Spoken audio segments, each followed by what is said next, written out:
Hai Sinemania, apa kabarnya nih?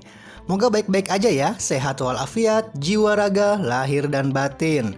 Senang sekali gua Gary bisa kembali hadir menemani pendengar setia semua di program Film Klasik Tetap Asik. Pendengar setia, seperti biasa, selama beberapa menit ke depan, gue bakal nemenin kalian semua yang lagi gegana. Kalian bisa request film atau tilam-tilam alias titip salam nih. Wah, udah kayak siaran radio. Buat kalian yang mau request film, langsung aja komen di kolom komentar.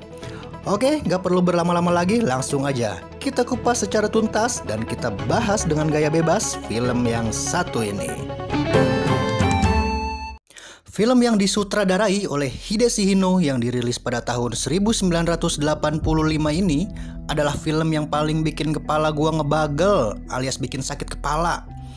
Karena film yang irit biaya produksi ini bisa dibilang yang paling sakit dari seri sebelumnya, yaitu Devil Experiment dan seri selanjutnya. Ini, dan ini.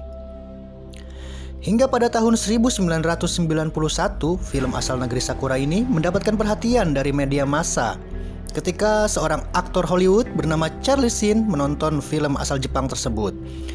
Sheen melaporkan film ini kepada FBI karena ia mengira film ini menampilkan adegan pembunuhan sungguhan.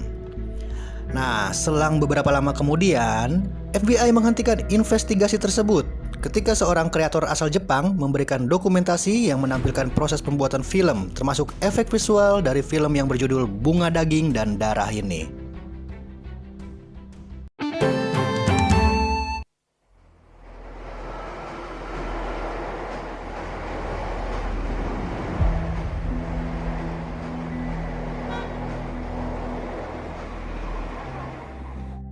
Film dimulai dengan seorang wanita yang gua nggak tahu siapa nama bapaknya ini, tiba-tiba dibuntuti oleh seorang pria dari dalam mobil. Awalnya sih si wanita ini nggak ngerasa curiga.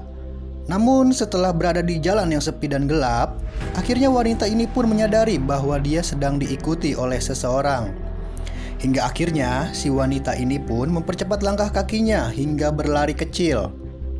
Mungkin karena udah ngerasa nggak nyaman kali ya, akhirnya si wanita ini pun memutuskan untuk berlari besar.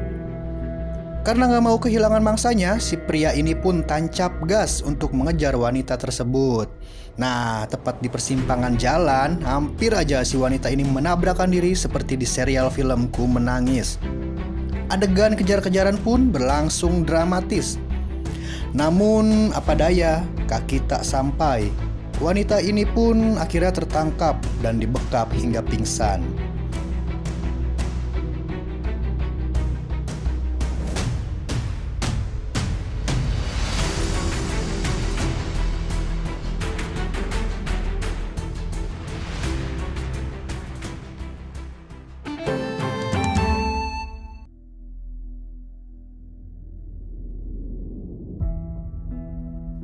Selang beberapa saat kemudian, dan masih dalam keadaan setengah sadar, wanita ini pun mencoba untuk memonyongkan congornya yang pada saat itu disumpel dengan kain kompres saat anak demam.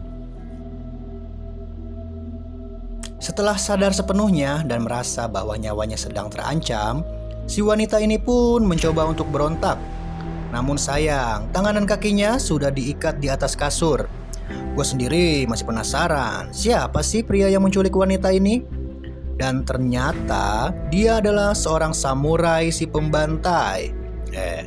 Bukan dia udah insaf. Nah ini, yang menurut gue lebih mirip vampir di film Boboho ketimbang jadi samurai. Nah, disinilah kengeriannya dimulai.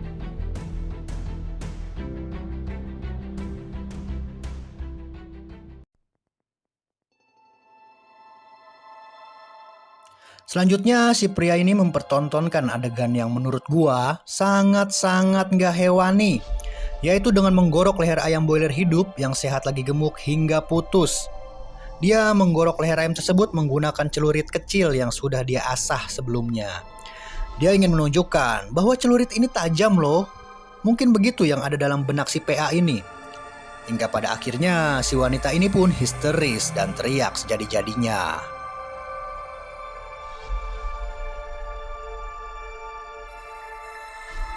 Nah, sebelum mengobrak-abrik pertahanan lawan, pria ini menyuntikkan obat bius ke salah satu bagian tubuh wanita tersebut.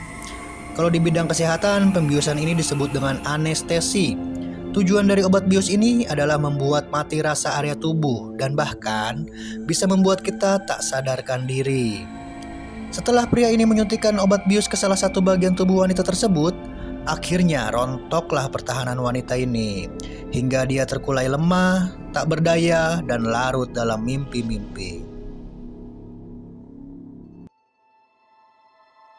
Pembantaian ini dimulai dari menusukkan jarum sol sepatu, diteruskan dengan memotong pergelangan tangan dengan pisau lipat, dilanjutkan dengan memotong bagian ketek dengan pisau dapur, mencongkel bola mata dengan sendok makan, dan diakhiri dengan sebat sedul. Sebenarnya masih banyak banget adegan-adegan sakit yang bikin perih mata.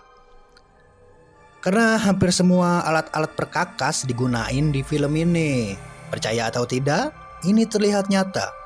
Adapun kenyataannya, ini hanyalah fiktif belaka. Di akhir cerita, pria gila ini memperlihatkan foto serta potongan-potongan tubuh korban-korban sebelumnya.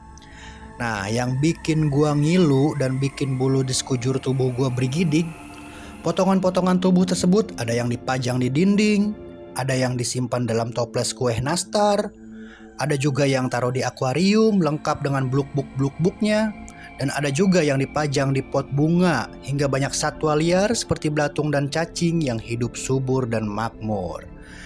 Dan akhirnya film pun selesai.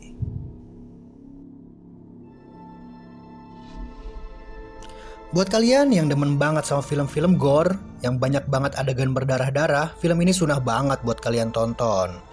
Buat yang penasaran sesakit apa sih film ini, langsung aja kalian tonton sendiri dan rasakan sensasinya.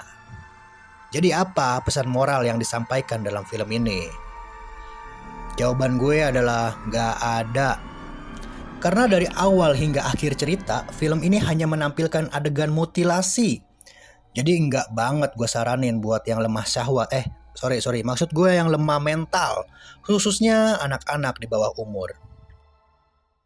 So, buat para pendengar setia, nggak kerasa ya, kita udah ada di penghujung acara. Oh ya, sebelum gue pamit, gue mau ngingetin nih, jangan lupa untuk subscribe channel yang kalian suka.